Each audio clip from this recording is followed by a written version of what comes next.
నేను నిన్నను చెప్పినటువంటి కథాభాగంలో 3 నిర్ణయములు కనపడతాయి మీకు. ఒకటి, దశరథ మహారాజు గారు రాజ్యాన్ని భరతుడికి ఇవ్వడానికి అంగీకరించినటువంటి నిర్ణయం. రాముడు అరణ్యవాసం చెయ్యడానికి తీసుకున్నటువంటి నిర్ణయం. కైకమ్మ ఇతపూర్వం తనకిచ్చినటువంటి 2 వరాల్ని దశరథుడి దగ్గర పుచ్చుకుని తీరాలి అని చేసుకున్న నిర్ణయం. నిన్న ఆ 3 నిర్ణయాలు మీకు కనపడ్డాయి.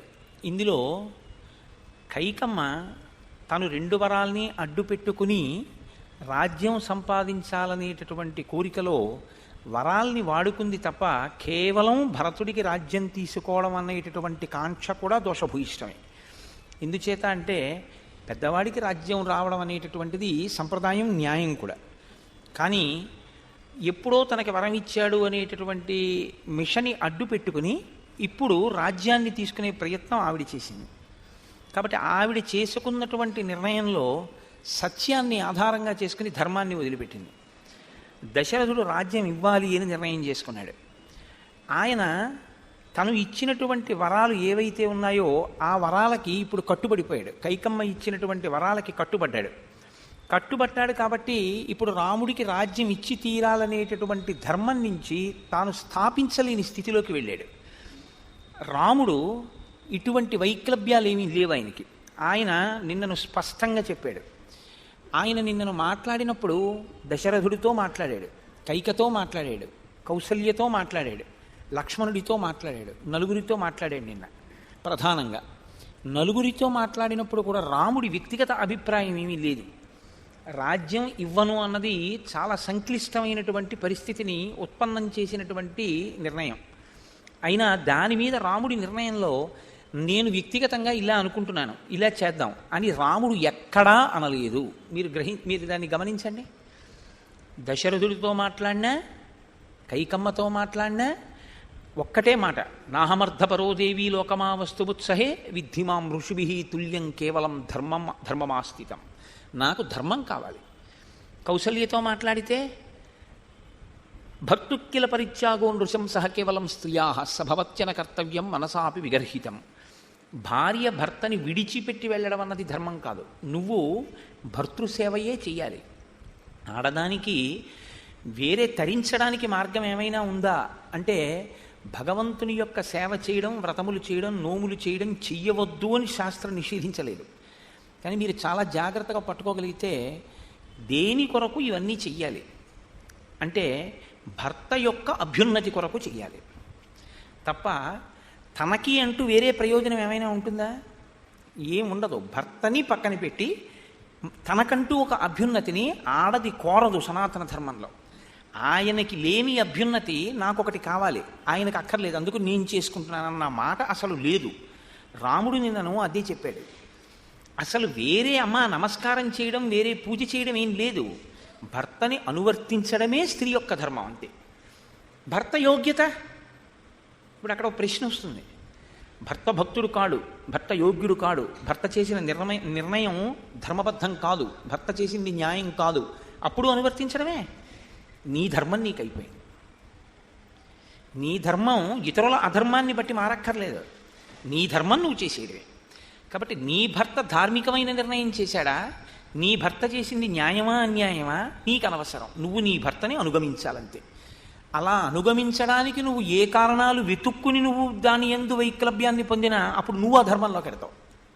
కాబట్టి నీ ధర్మాన్ని నువ్వు కాపాడుకోవాలి అంటే నువ్వు దశరథుణ్ణి అనుగమించాలి. నా ధర్మం పుత్రధర్మం, నేను తండ్రిని అనుగమించాలి. తండ్రి చెప్పిన మాట నేను చెయ్యాలి. అదొక్కటి వదిలిపెట్టేసి ఇంక నేను ఏం చేసినా కూడా ఎలా ఉంటుంది అంటే పునాది లేని భవనంలా ఉంటుంది. అసలు ప్రారంభమే అధర్మం. నేను రాజ్యాన్ని పుచ్చుకోగలను నిగ్రహించి దశరథుణ్ణి, కానీ అధర్మంతో పుచ్చుకున్న రాజ్యాన్ని నేను ఏ ధర్మంతో పరిపాలన చేయను? ఎవరికి ఏ ధర్మం చెప్పను?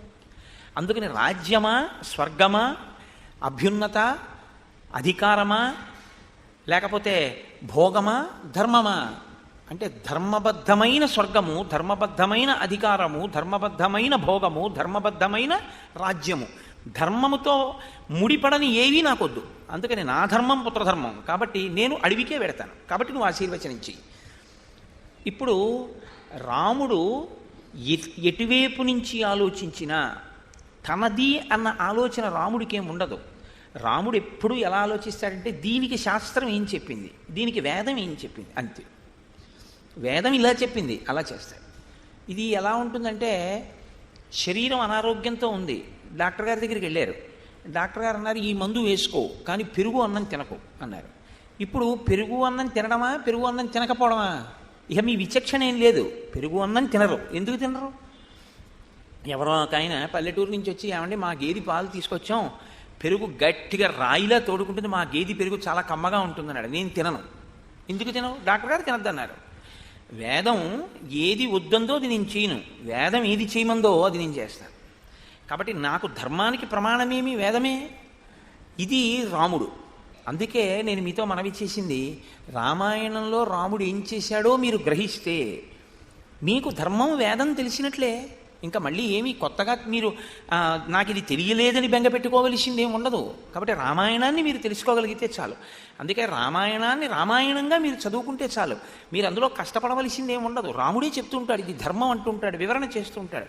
చాలా చక్కగా జీవితానికి అన్వయం చేసుకుని జీవించగలిగినటువంటి సుసంపన్నమైనటువంటి వ్యవస్థ మీకు శ్రీరామాయణాన్ని అవగతం చేసుకోవడం వల్ల ఏర్పడుతుంది. కాబట్టి ఇప్పుడు ఆయన కౌసల్యా మందిరంలో ఆశీర్వచనాన్ని పొంది అక్కడి నుంచి బయలుదేరి సీతమ్మ మందిరానికి వెళ్ళాడు. సీతమ్మకి కూడా తెలియదు యవరాజ్య పట్టాభిషేకం ఆగిపోయింది, రాముడు అరణ్యవాసానికి వెళ్ళిపోతున్నాడు అని. అక్కడ ఉన్నటువంటి జనం అందరూ కూడా రాముడు ఇప్పుడే అభిషేకాన్ని పొంది వస్తాడు అనేటటువంటి సంతోషంతో నిలబడి ఉన్నారు. వచ్చిన రాముడు చాలా ఖిన్నుడై చింతాక్రాంతుడై ఉన్నాడు. ఇక్కడ మీరు ఒక విషయం పట్టుకోవాలి. ఇప్పటి వరకు లేడుగా. అభిషేక సంబారాల పక్క నుంచి వస్తున్నప్పుడు మనసు కుందుతుంది.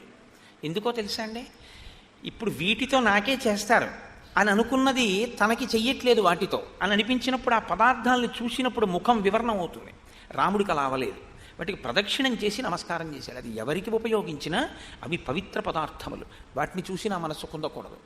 రెండు, ఇది లేదన్న బెంగ నాకు ఉంటేగా నేను ధర్మం పాటిస్తున్నానుగా.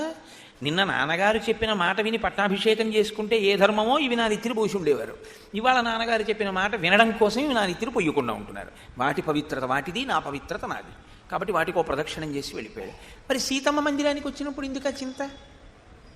అంటే మహర్షి చాలా చమత్కారంగా మాట్లాడతారు. తాం దృష్ట్వాసహి ధర్మాత్మ న శశాకమనోగతం తం శోకం రఘవ సోఢుం తతో వివృతతాం గతః. అక్కడ దాకా వచ్చిన తరువాత కౌసల్యా మందిరానికి వెళ్ళినప్పుడు స్థిరంగా నిలబడ్డాడు. లక్ష్మణుడితో మాట్లాడినప్పుడు స్థిరంగా నిలబడ్డాడు. సీతమ్మ గృహం దగ్గరికి వచ్చిన తర్వాత సీతమ్మ వంక చూశాడు. ఇలాగా ఆవిడ మంచి సంతోషంగా ఉంది. వాళ్ళ ఆయనకి యవరాజ్య పట్టాభిషేకం అయ్యి వస్తాడని. ఆవిడ ఈయన్ని చూసింది. చూసినప్పుడు ఆవిడకి అనుమానం వచ్చింది, అదేమిటి అలా ఉన్నాడు, ఇలా ఉండకూడదుగా యవరాజ్య పట్టాభిషేకం జరిగితే అన్నది చూపుల్లో కనపడింది. రాముడు దుఃఖాన్ని ఆపుకోలేకపోయాడు. శ్రీరామాయణం మీకు భగవంతుడుగా నడవడు రాముడు, రాముడు నరుడిగా నడుస్తాడు. ఇది మీరు గమనించవలసి ఉంటుంది. కానీ నరుడిగా నడిచి ధర్మాన్ని పట్టుకుని నశించిపోడు. ధర్మాన్ని పట్టుకున్నవాడు నశించిపోయాడు అనుకోండి, ధర్మాన్ని పట్టుకున్నవాడు చచ్చిపోయాడు అనుకోండి, అప్పుడు ఇంకా మీకు ఆదర్శం ఏముందండి అందులోంచి ఇంకా తీసుకోవడానికి? ధర్మాన్ని పట్టుకున్నవాడు నిలబడాలి, నిలబడితేనే మీకు ఆదర్శం అవుతుంది అది. అందుకే శ్రీరామాయణం కానీ సనాతన ధర్మంలో కానీ ఎవడు సత్యధర్మాన్ని పట్టుకున్నాడో వాడు పడిపోవడం ఉండదు మన కావ్యాల్లో, మన పురాణాల్లో. కాబట్టి చూడండి, ఇప్పుడు ఆయన చింతాక్రాంతుడయ్యాడు. ఎంత చింతాక్రాంతుడయ్యాడంటే ఆయన దుఃఖం ప్రకటనంగా పైకి తెలిసిపోయింది. అంటే వేరొక మాటలో చెప్పాలంటే ఆయన దుఃఖం లోపలి నుంచి మాంసనేత్రము చేత దర్శించబడేటటువంటి రీతిలో పైకి పెళ్ళుబుకింది. ఇప్పుడు మీరు ఒక విషయాన్ని గమనించాలి. మరి రాముడు ఎందుకు అలా ఇక్కడికి వచ్చేటప్పటికి దుఃఖం ఆపుకోలేకపోయాడు? ఈ దుఃఖానికి రెండు కారణాలు ఉండాలి. ఒకటి యవ్వరాజ్యం పోయిందన్న బాధన్నా ఉండాలి, లేకపోతే సీతమ్మకి దూరం అవుతున్నానన్న బాధన్నా ఉండాలి. ఈ రెండిటిలో ఏది సత్యం? రాజ్యం పోయింది అని బాధపడితే అక్కడ ఏడవాలి, సీతమ్మకి దూరం అవుతున్నానని బాధపడితే ఇక్కడ ఏడవాలి. అక్కడ ఏడవకుండా ఇక్కడ ఏడిచాడంటే సీతమ్మకి దూరం అవడానికి ఏడుస్తున్నాడు. సీతమ్మకి దూరం అయితే ఏడవచ్చా? ఏడవచ్చు. తన ధర్మపత్నికి దూరంగా ఉండలేక బాధపడితే అది ధర్మమే, అది తప్పేం కాదు. మీరు అందుకే ధర్మాన్ని చాలా జాగ్రత్తగా అర్థం చేసుకోవాలి. సన్యాసిలా గృహస్థి ఎప్పుడూ బ్రతకకూడదు. ఏదో అక్కర్లేని విషయాలన్నీ తీసుకొచ్చి గృహస్థాశ్రమంలో కలగాపలకం చేసేసి ఏదో సన్యాసిలా నేను జీవిస్తానండి అని మీరు గృహస్థాశ్రమంలో ఉండకూడదు. గృహస్థాశ్రమంలో ఉన్నట్టు సన్యాసి ఉండకూడదు. సన్యాసి ఉన్నట్టు బ్రహ్మచారి ఉండకూడదు. బ్రహ్మచారి ఉన్నట్టు గృహస్థు ఉండకూడదు. ఎవరి ధర్మం వాళ్ళది. ఎవరి ధర్మం వాడు పట్టుకోవాలి. అంతేకాని ఎక్కడికో వెళ్ళి ఏదో విని లేకపోతే ఏదో చూసొచ్చి ఏముందండి ఇదంతా అని చెప్పేసి చాలా నిర్వేదంతో ఒక కృతక వైరాగ్యంతో ఇంట్లో వాళ్ళ అభ్యున్నతిని కోరకుండా ఇంట్లో వాళ్ళకి సుఖశాంతులు నశించిపోయేటట్టుగా గృహస్థు బతకకూడదు. తప్పది. అలా ఎప్పుడూ ఉండకూడదు. ధార్మికమైన సుఖమును గృహస్థు అనుభవించవచ్చు. అడగాలి ప్రతిరోజు. ధర్మపత్ని సమేతస్య, నా కుటుంబంలో ఉన్న వాళ్ళందరి యొక్క అభ్యున్నతి కొరకు నేను ఈ పూజ చేస్తున్నాను అని నువ్వు అడగాలి. అంతేకాని నువ్వు అలా కోరకుండా ఉండడానికి నువ్వు గృహస్థాశ్రమంలో లేకుండా లేవు. నువ్వు గృహస్థాశ్రమంలో ఉన్నావు. ఏ ఆశ్రమంలో నువ్వు ఉన్నావో దానికి తగిన ధర్మాన్ని నువ్వు పాటించాలి. అంతేకాని నువ్వు గృహస్థాశ్రమంలో ఉండి సన్యాసిలా బతకడం, ఎక్కడో ఏదో విని అలా నేను ఉంటానంటూ ఉండడం తప్పది. అలా ఉండకూడదు. అనుష్ఠానం అనేటటువంటిది స్పష్టంగా ఉండాలి. మీరు ఒక నిర్దిష్టమైనటువంటి అవగాహనతో బతకడం నేర్చుకోవాలి. శ్రీరామాయణం మీకు నేర్పుతుంది.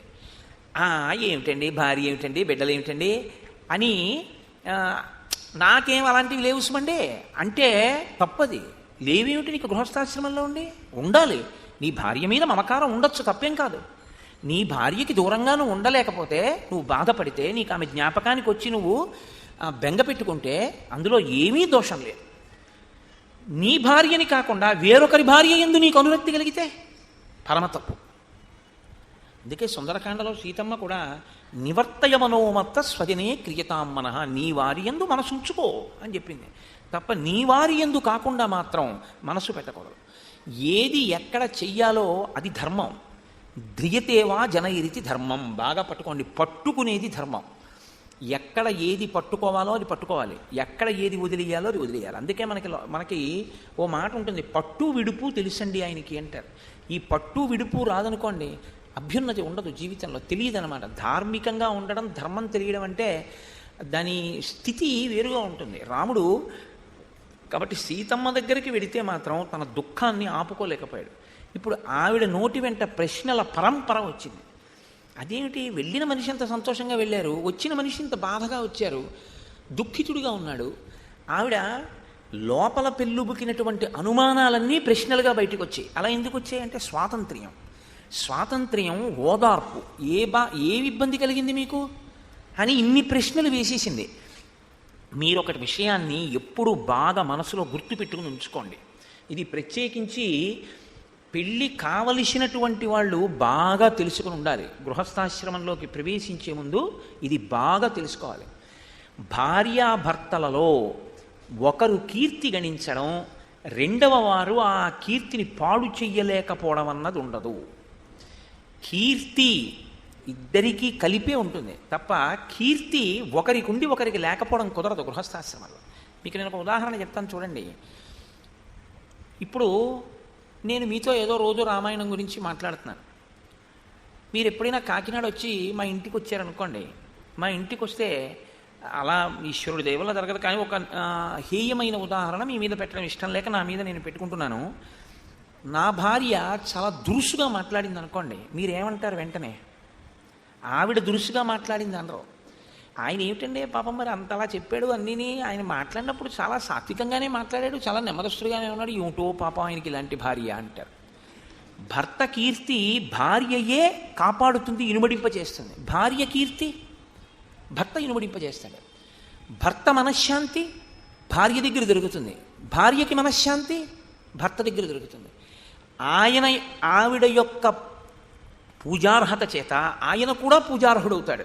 అత్రి అనసూయ గురించి అదే చెప్తాడు. ఆయన పూజార్హత చేత ఆవిడ కూడా పూజార్హురాలు అవుతుంది. మీకు నేను ఒక ఉదాహరణ చెప్పాలి అంటే బాగా అర్థం అవడానికి, నా భార్య ఎప్పుడు ఏం ఉపన్యాసం చెప్పలేదు, కానీ నేను నా భార్య కలిసి వస్తున్నాం అనుకోండి, ఇదేంటి ఈయనకి పెట్టండి, ఆవిడికి అక్కర్లేదు, ఆవిడ ఎప్పుడు ఏం ఉపన్యాసం చెప్పలేదని ఎవరు అనరు. నాకు పెడితే ఆవిడికి పెడతారు. ఎందుకంటే ఆవిడికి ఎందుకంటే ఆవిడ మీకు ఏమైనా చెప్పిందా? ఎందుకు ఆవిడికి ఎందుకు నమస్కారం? ఆయన చెప్పడానికి బలం ఆవిడ వండి పెట్టిన అన్నం. ఆవిడ వండి పెట్టింది కాబట్టి ఈయన రామాయణం చదివాడు. ఆవిడ మానేసి నువ్వు నీ రామాయణం అని ఆవిడ ఎక్కడో తిరిగితే ఈయన అన్నం వండుకుంటే ఈయన రామాయణం ఏం చదివేవాడు? ఆయన చెప్పిన రామాయణానికి ఆవిడే వెనకాతలుంది. కాబట్టి ఆయనలోంచి ప్రకటనమైన దానికి వెనక ఆవిడుంది. కాబట్టి ఆయనకి ఎంత నమస్కారమో ఆవిడికి అంతే నమస్కారం. ఆవిడికి ఎంత నమస్కారమో ఆయనకి అంతే నమస్కారం. దాంపత్యంలో ఈ అవగాహన ప్రధానంగా ఉండాలి. ఇది లేకపోతే ఏమవుతుందో తెలుసా అండి? నేను ఆయన అన్న భావన ఉంటే అది నడవదు. ఇంకా అది ఒక సమగ్రత లేని స్థితి వస్తుంది. మన ప్రారంధ కర్మ ఏమిటంటే ఆడవాళ్ళు మగవాళ్ళు ఏదో స్త్రీలకి తక్కువ పురుషులకి ఎక్కువ ఇలా ఒక విచిత్రమైనటువంటి వాదన ప్రబలిపోయింది. అర్థం పర్థం లేని వాదన. అలా ఎక్కడా ఏం లేదు. రామాయణం సరిగ్గా చదివితే సీతమ్మ దగ్గర శోకాన్ని రాముడు ఆపుకోలేకపోయాడు అని తెలిస్తే సీతమ్మ రాముడి హృదయంలో ఎంత గొప్ప స్థానంలో ఉందో అర్థమైతే ఆడదాని శక్తి ఉంటూ నీకు అర్థం అవుతుంది. నువ్వు చదివింది లేదు, నువ్వు అర్థం చేసుకున్నది లేదు, నువ్వు అక్కర్లేని ప్రసంగాలు చేసి ఉన్నవాళ్ళని పాడు చేస్తే అక్కడ వస్తోంది ఇబ్బంది అంతా. కాబట్టి ఇప్పుడు ఇది దాంపత్యంలో ఉండేటటువంటి ఒక గొప్ప స్థితి సనాతన ధర్మంలో. అందుకని వాళ్ళు ఇద్దరు కారు, వాళ్ళిద్దరూ కలిసి ఒక్కటే. ఒక్కటిగా అయినటువంటి వారు రెండుగా మీకు కనపడుతూ ఉంటారు. కాబట్టి ఇప్పుడు ఆవిడంది ఏమి కర్కాటక రాశిలో బృహస్పతి ప్రకాశిస్తున్నటువంటి పుష్యమీ నక్షత్రంలో మీకు యవరాజ్య పట్టాభిషేకం జరగాలి. యవరాజ్య పట్టాభిషేకం జరిగిందని గుర్తులు కొన్ని ఉంటాయి. మీ తల మీద పెరుగు తేనె కలిపి ఉంచబడాలి. మీ ముందు 4 గుర్రములను పూంచినటువంటి రథం ఒకటి రావాలి. మీరు ఒక భద్రగజం మీద రావాలి. మీకు ఒక తెల్లటి గొడుగు పట్టాలి. మీ పక్కన వందిమాగదులు స్తోత్రం చేస్తూ ఉండాలి. మీ వెంట ప్రముఖులు అనుసరించి రావాలి కదా.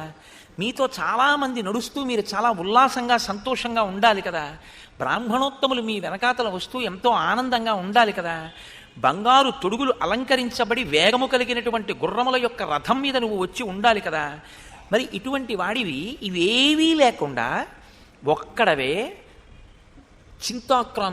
చింతాక్రాంతుడవై రామచంద్ర ఏమి ఇలా వచ్చారు మీరు? ఏం జరిగింది అంటే పట్టాభిషేకం జరగలేదు అని ఆవిడ నిర్ధారించుకుంది. పట్టాభిషేకం జరగలేదని చింతతో ఉన్నాడా? దేనికి చింతతో ఉన్నాడు? ఆవిడకి రాముడు బాగా తెలుసు. పట్టాభిషేకం జరగలేదని చింతపడేవాడు నా భర్త అని ఆవిడెందనుకోండి. రామాయణంలో తేడా ఉంది సీతారాముల మధ్యలో. ఆయన ఆవిడకి అవగతము కాలేదు.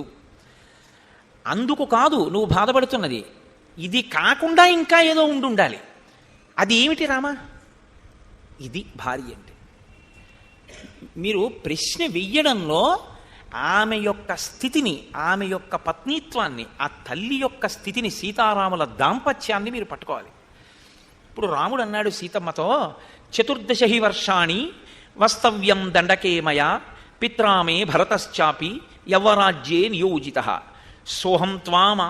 సోహం త్వామాగతో ద్రష్టుం ప్రస్థితో విజనం వనం భరతస్య సమీపేతు నాహం కథ్య కదాచన బుద్ధియుక్తా హి పురుషా న సహంతే పరస్తవం తస్మాన్నతే గుణాః కథ్యా భరతస్యగ్రతో మమ నాపిత్వం తేన భర్తవ్య విశేషేణ కదాచన అనుకూలతయా శక్యం సమీపే త్వస్య వర్తితుం. ఆయన ఎంత చమత్కారంగా అంటే ఎంత గంభీరంగా మాట్లాడాడంటే ఆవిడ తరువాత ప్రశ్న వేసే అధికారాన్ని ఇవ్వకుండా మాట్లాడేశాడు రాముడు. అంటే ఈ మాట్లాడేటటువంటి తీరులో మీరు ఒక విషయాన్ని గమనించవలసి ఉంటుంది. రాముడు చెప్పడంలో, నేను 14 సంవత్సరములు అరణ్యవాసానికి వెళ్ళిపోతున్నాను. ముందేం చెప్పాలండి? నేను రాజ్యం భరతుడికి ఇచ్చారని చెప్పాలి. ఎప్పుడు చెప్పాలి? తనకి రాజ్యం మీద ప్రీతి ఉంటే. భార్యని చూసి నీకు దూరంగా ఉండడం అనేటటువంటిది భరించలేక ఏడుస్తున్నానంటే అది ముందు పైకి రావాలి కదా. రాజ్యం కోసం ఏడిస్తే రాజ్యం పోయిందని ముందు చెప్తాడు. భార్యకి దూరంగా ఉండడం భరించలేక ఏడుస్తున్నానంటే ఇది ముందు చెప్తాడు. ఏది ముందు చెప్పాడు? రాజ్యం పోయిందని చెప్పాడా? ముందు 14 ఏళ్ళు అడవికి వెళ్తున్నానన్నది ముందు చెప్పాడా? 14 ఏళ్ళు అడవికి వెళ్ళిపోతున్నాను సీత అని ముందు చెప్పాడు. ఆ మాట ఎందుకు వచ్చింది ముందు అంటే 14 ఏళ్ళు తాను అడవికి వెళితే సీతమ్మకి దూరం అయిపోతానని ఏడుస్తున్నాను. ఇప్పుడు రాముడు రాజ్యం కోసం కాదు, భార్యకి దూరంగా ఉండలేక ఏడుస్తున్నాడు. అలా ఏడవచ్చా? మీకు ఇందాకనే చెప్పా, ఏడవచ్చు, తప్పేం కాదు, అది ధర్మంలో అంతర్భాగం. భార్య ఎందు ప్రేమ. కాబట్టి ఇప్పుడు రెండో స్థితిలో ఆ కారణం చెప్తున్నాడు. పిత్రామే భరతశ్చాపి యవ్వరాజ్యే నియోజిత. నా తండ్రి భరతుణ్ణి యవరాజ్యమునందు స్థాపించాడు. ఇది మీరు గమనించాలి. కైకమ్మ వరాలు అడిగింది, నాకు ఇవ్వద్దంది, రాజ్యం భరతుడికి ఇచ్చేయమంది, మా నాన్న ఒప్పుకున్నాడు, అందువల్ల భరతుడికి రాజ్యం వెళ్ళిపోతోంది అని చెప్పలేదు.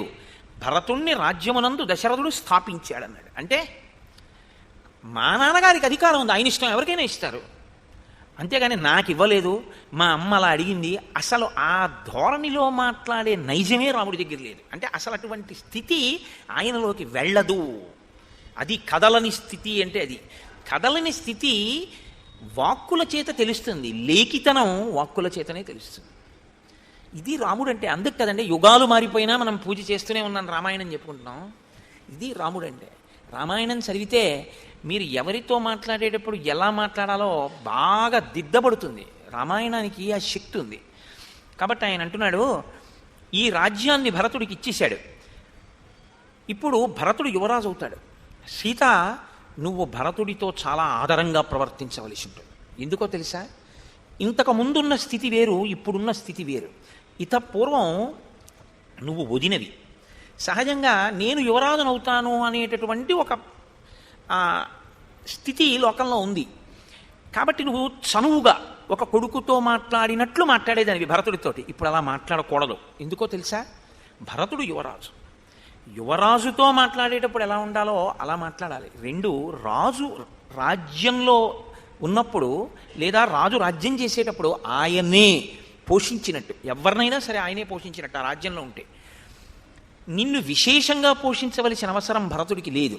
కాబట్టి చాలా ఎక్కువ నువ్వు ఇక్కడ కోరుకోకు ఇంకన్నాడు. అంటే ఆయన సీతమ్మ ఇక్కడ ఉండాలని మాట్లాడుతున్నాడు. మీరు ఈ కోణం గమనించారా? నిన్ను వదిలి నేను ఉండలేను కాబట్టి ముందు బయటపడ్డాడు. కాబట్టి ఇప్పుడు ఏమనొచ్చు రాముడు భర్తగా? వదిలి ఉండలేకపోతే భర్తగా ఏమనొచ్చండి? నువ్వు వచ్చి పెడదాం అనొచ్చు. ఇప్పుడు దీన్ని ఎవరు అడ్డు పెట్టలేరు కదండి. సీత, నువ్వు నాతో వచ్చేయి అంటే మీ ఆవిడ్ని తీసుకెళ్ళకు అని దశరథుడు అనలేడు. వచ్చేయి అనొచ్చు. మరి వచ్చేయి అంటలేదు, నువ్వు ఇక్కడ ఉండిపో అంటున్నాడు. అంటే ఏమి రాముడి ఉద్దేశ్యం? మరి వాళ్ళ అమ్మగారిని అయితే ఏమన్నాడు? భర్తని సేవించడం పరమధర్మం, నువ్వు భర్తని అనుగమించమ్మా అన్నాడు. మరి సీతమ్మనైతే నువ్వు నాతో రా అంటలేదు, నువ్వు ఇక్కడ ఉండిపో అంటున్నాడు. మరి అదేంటి, వాళ్ళ అమ్మగారికి చెప్తే ఓ ధర్మం, వాళ్ళ ఆవిడితో మాట్లాడితే ఓ ధర్మమా?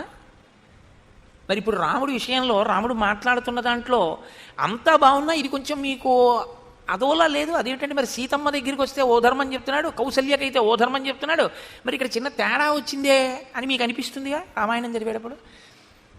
ఎందుకు బెంగ పెట్టుకుంటారు? రాముడే చెప్తాడు. నేను చెప్పానుగా, రామాయణం స్పష్టంగా ఉంటుంది, మీరేం బెంగ పెట్టుకోకలేదు, అన్నీ మీకు కనపడతాయి. మీకు అనుమానం వస్తే ఓ పుస్తకం తీసుకోవడం, ఎర్రసిరాతో రాసుకోవడం, మళ్ళీ దానికి మీకు వివరణ మళ్ళీ రామాయణంలో కనపడుతుంది. ఇది ఇక్కడ కనపడిందని దాన్ని కొట్టేయడం అంతే. కాబట్టి ఇప్పుడు అన్నాడు, నువ్వేం చేస్తుండాలో తెలుసా సీతమ్మ? ఇక్కడుండి ఇక్కడ ఉండడం అంటే ఏదో బెంగ పెట్టుకోవడం. మా ఆయన వెళ్ళిపోయాడు కదా, ఇప్పుడు నాకేమిటి పెద్ద పని అని చెప్పేసి 8ంటికి లేస్తాను, 9ంటికి లేస్తాను, ఆ మటగా ఏదో టిఫిన్ తింటాను, మళ్ళీ పడుకుంటాను కాదు. నువ్వేం చేస్తుండాలో తెలుసా? కాల్యముత్థాయ దేవానాం కృత్వా పూజాం యథావిధి వందితవ్యో దశరథ పితా మమనరేశ్వర. నువ్వు వేళకి లేవవలసిన దానివి వేళకి లేవాలి. ఇన్నాళ్ళు నేను కూడా ఇక్కడ ఉన్నాను, నేను ప్రాతకాలంలో లేచి సంధ్యావందనం చేస్తాను. నేను లేస్తాను కనుక నేను లేచేటప్పటికి భార్య ఏం చేయాలి? భార్య ముందు లేచి భర్త పూజామందిరంలోకి వెళ్ళేటప్పటికి పూజామందిరాన్ని సిద్ధం చేయాలి. భార్య ప్రధాన బాధ్యత అదే. ఆవిడికి బాగా తెలుసు ధర్మం ఉంది అని మీకు గుర్తు ఎక్కడంటే, ఆవిడ అమర్చిన తర్వాత ఆయన పూజ చేస్తే ఆయన మధ్యలో చిటికి వెయ్యక్కర్లేదు ఇంకా. అంటే అర్థం ఏంటంటే ఆవిడ అలా అమర్చేస్తుంది. ఆవిడికి తెలుసు ఆయన ఎలా పూజ చేసుకుంటారో ఆ పూజకి అక్కడ ఏం ఉండాలో ఆవిడికి తెలుసు, ఆవిడ అమరుస్తుంది. ఇంట్లో అయితే ఎలా అమర్చాలో, బయటికి వస్తే ఎలా అమర్చాలో, ఆయన విశేష పూజ చేస్తే ఎలా అమర్చాలో అన్నీ తెలుసు. కాబట్టి నేను చేస్తున్నాను, నువ్వు అమరుస్తున్నావు. ఇప్పుడు చేయడానికి నేను ఉండను, అరణ్యానికి ఎడతాను, కాబట్టి అమర్చడానికి నీకు అవసరమే ఉంది అని వదిలే కుస్మా. నువ్వేం చేయాలి? వేళపట్టున లేవాలి, దేవపూజ చెయ్యాలి. సాధారణంగా మనం మొదటి నింద ఎవరిని చేస్తామంటే, మనం అనుకున్నది కలిసి రాకపోతే మనకి తేరగా దొరికే పాలేరు ఎవరంటే పరమేశ్వరుడు. ఏమిటో ఇంత పూజ చేశాను, ఏం చేశాడండి నాకు అంటున్నావు. ఏవో నువ్వెంత పాపం చేసావో వాడికి తెలుసు, నీకు చెప్తే తెలుస్తుంది నీకు ఎంత తప్పు చేసావో. ఇటు తిరిగి ఆయన ఏమిటంటే మళ్ళీ చెప్పి బాధ పెట్టడం ఎందుకని చెప్పడం అంతే. కాబట్టి మళ్ళీ ఇంకో తప్పు ఆయన్ని నిందిస్తూ ఉండడం. ఏదో తప్పు చేసి ఉంటాను, ఈశ్వర నాకు ఈ ఫలితాన్ని ఇచ్చావు కాబట్టి నేను ఓర్చుకోగలిగిన శక్తిని అనడు. అలా అనడం భక్తి. రాముడైతే అలా అనడు, లేచి దేవపూజ చెయ్యి అంటాడు. ఇది పరిణతి అనమాట అండి. ఒక వ్యక్తి యొక్క స్థితిని మీకు చెప్తుంది. ఇది మనం నేర్చుకోవలసి ఉంటుంది రామాయణంలో. అందుకే రాముడు మాట్లాడినా, వశిష్ఠుడు మాట్లాడినా, శ్రీరామాయణంలో సుమిత్ర మాట్లాడినా మీరు చాలా చాలా జాగ్రత్తగా చదవాలి. ఆ శ్లోకాలని చాలా జాగ్రత్తగా చదవాలి. ఎందుకో తెలుసా అండి, ఈ పాత్రలు మాటలు మాట్లాడితే ప్రతి మాట వేదం చెప్పిన మాటలు అయి ఉంటాయి. అంతే తప్ప ఏదో మాట్లాడేద్దామని చెప్పి వాళ్ళు మాట్లాడరు. మీకు అందులో ఒక అక్షరం అనవసరం ఉండదు. ప్రతి శ్లోకాన్ని మీరు చాలా జాగ్రత్తగా చదువుకోవాలి. కొన్ని పాత్రలు మాట్లాడితే దశరథ మహారాజు గారి అంతఃపురం మొత్తం మీద అలా మాట్లాడగలిగినటువంటి ఆడది సుమిత్ర ఒక్కతే.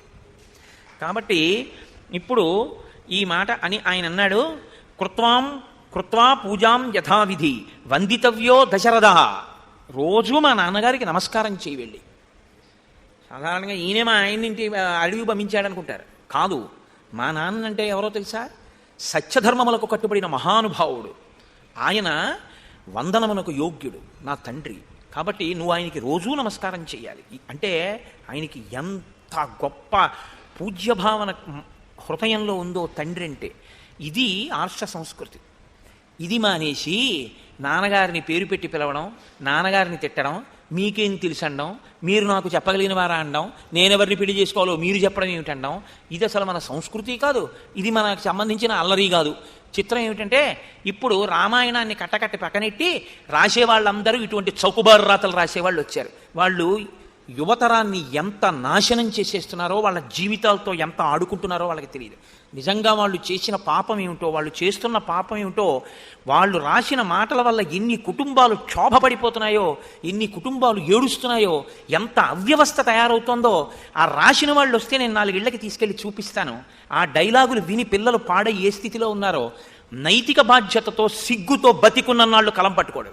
ఇంత పొరపాటు చేశానా నేను? డబ్బు కోసం అవసరమైతే 4 ఇళ్ల ముందుకెళ్ళి భిక్షాటన చేసి బతకచ్చు. యువతరాన్ని పాడు చేసే తప్పు డైలాగులు రాయకూడదు, నీకు వచ్చు కదా అని ఏదో ఒకటి. ఇవాళ జరుగుతున్నది అదే. మనం రామాయణానికి వారసులమని కుటుంబాలు సంతోషంగా ఉండాలనే మాటలు వ్రాయడం అలవాటైతే బాగుండుండేది. కానీ ప్రత్యేకించి పాల పొంగు లాంటి పొంగు ఉన్న యువతరాన్ని నాశనం చేసే మాటలన్నీ రాసేస్తున్నారు. అవే చూపిస్తున్నారు, అవే రాస్తున్నారు. పిల్లల తప్పే ఉందండి, అవే చదువుతున్నారు వాళ్ళు. అంతకు తప్ప వాళ్ళకి అవకాశం లేదు. ఓ రామాయణం ఎక్కడా వినపడ్డానికి వీల్లేదు, ఎక్కడా కనపడ్డానికి వీల్లేదు, రామా అనడానికి వీల్లేదు. ఎందుకంటే రామ అంటే అదొక పెద్ద దోషం, అలా అనకూడదు. ఒక మతం గురించి చెప్పినట్టు రాముడి ధార్మికత మాట్లాడుతున్నారని ఏమి ఉండదు. అదొక మతం గురించి మాట్లాడారు. ఏమవుతోంది? జాతి భ్రష్టు పడుతోంది. ఇది ఎప్పటికైనా పూడ్చబడాలి. కావలసింది ఏమిటంటే 4 మంచి మాటలు అందరికీ అందాలి, అందరి జీవితాలు సుసంపన్నంగా ఉండాలి. దానికి అందరూ బాధ్యత వహించవలసి ఉంటుంది తప్ప ఏదో 24 గంటల్లో సూర్యోదయానికి ముందు అరగంట సేపు మాత్రం భక్తి సంగీతం ప్రసారం చేసి 23.5 గంటల సేపు విషతుల్యమైన విషయాలు ప్రసారం చేసి మేము చాలా మంచి పనులు చేస్తున్నాం అనుకోవడం ఎలా ఉంటుందో ఇది కూడా అలాగే ఉంటుంది. కాబట్టి శ్రీరామాయణం అనేటటువంటిది ఎందుకు చెప్పబడాలో, మనం శ్రీరామాయణాన్ని ఎందుకు అర్థం చేసుకుని అనుష్ఠించాలో మీరు తెలుసుకుంటే, శ్రీరామాయణంలో రాముడిని తెలుసుకుని మనం అనుష్ఠిస్తే రాముడికి ఉరిగే ప్రయోజనం ఏమి ఉండదు. కొత్తగా మన జీవితాలు సుసంపన్నం అవుతాయి, మనం శాంతిగా ఉంటాం, మన పక్క వాళ్ళు శాంతిగా ఉంటారు, అందరూ శాంతియుతంగా ఉంటారు. కాబట్టి నువ్వు మా తండ్రి గారికి ప్రతిరోజు నమస్కరించు. మాతాచ మమ కౌసల్యా వృద్ధ సంతాపకర్షిత ధర్మమేవాగ్రత కృత్వా తత్త సమానమర్హతి. మా తల్లి కౌసల్య చాలా వృద్ధురాలైపోయింది, నేను అరణ్యానికి వెళ్ళిపోతున్నాను అని విశేషమైన సంతాపంతో ఉంది. కాబట్టి ఆవిడ బెంగ పెట్టుకోకుండా ప్రతిరోజు నువ్వు వెళ్ళి అనునయ వాక్యములతో ఆవిడ సేద తీరేటట్టుగా ప్రవర్తించు. త్వయా భరత శత్రుఘ్నౌ ప్రాణై ప్రియతరౌ మమ. బాగా జ్ఞాపకం పెట్టుకో, భరత శత్రుఘ్నులు ఇద్దరూ కూడా నా ప్రాణతుల్యమైనటువంటి సోదరులు. ఈ విషయాన్ని నువ్వు కూడా జ్ఞాపకం పెట్టుకుని వాళ్ళ పట్ల నువ్వు కూడా అలా ప్రవర్తించవలసి ఉంటుంది. లేకపోతే నాకు ప్రేమ ఉన్నా నువ్వు అలా ప్రవర్తించకపోతే, నాకు ఇష్టమైన విషయాన్ని నువ్వు నా కష్టానికి వాళ్ళు కారకులు అని ఊహ చేసి వాళ్ళని క్షోభ పెడితే నేను క్షోభపడతాను అని నువ్వు తెలుసుకోవాల్సి ఉంటుంది. ఎంత గంభీరంగా మాట్లాడతాడండి రాముడు. కాబట్టి విప్రియం నచ కర్తవ్యం భరతస్య కదాచన సహి రాజా ప్రభుశ్చైవ దేవస్య చ కులస్య చ. భరతుడు యువరాజు అవుతాడు రేపు. ఒక యువరాజుని మనం గౌరవించవలసి ఉంటుంది. ఆయన దేశానికి కానీ కుటుంబానికి కానీ ఆయన సర్వాధికారి. నేను అతనికన్నా ముందు పుట్టినవాడనే కావచ్చు, కానీ యవ్వరాజ్య పట్టాభిషేకం జరిగిన తర్వాత అతనే అధికారి. కాబట్టి అతన్ని గౌరవించవలసి ఉంటుంది. ఇంట్లోనే గౌరవం లేకపోతే అతనికి వీధిలో ఏ గౌరవం ఉంటుంది?